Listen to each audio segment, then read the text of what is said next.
बुरा जो देखन मैं चला, बुरा न मिले आको।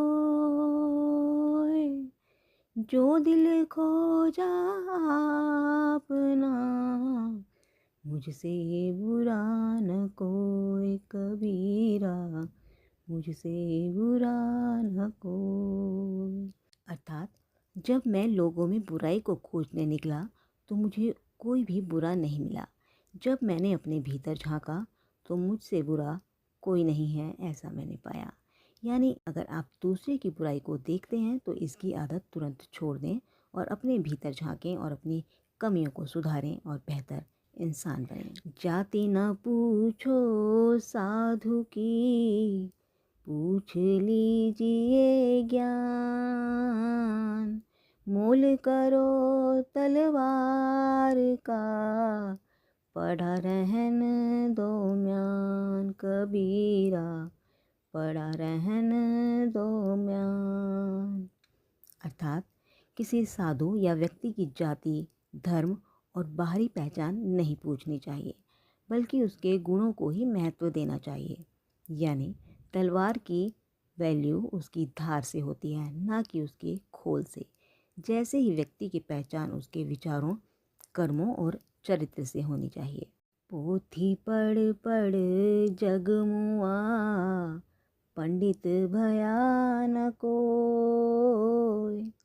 ढाई आखर प्रेम का, पढ़े सो पंडित होय कबीरा, पढ़े सो पंडित होय।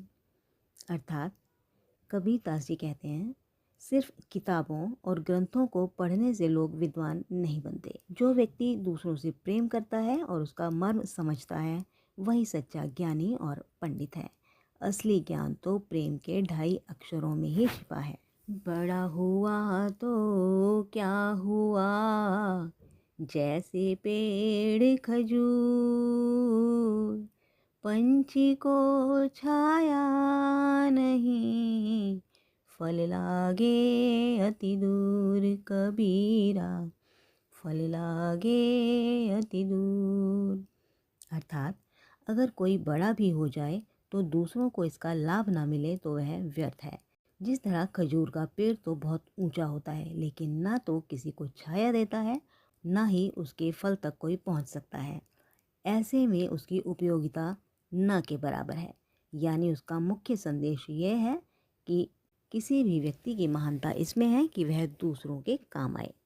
साईं इतना दीजिए, जामे कुटुंब समाए।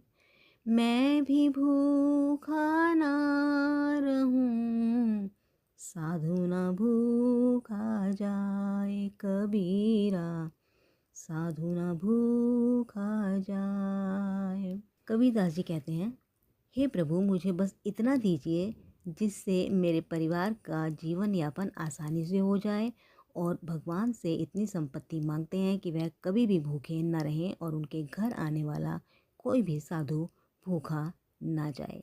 जीवन में आवश्यकता के अनुसार ही धन प्राप्त होना चाहिए, इसका ये अर्थ है।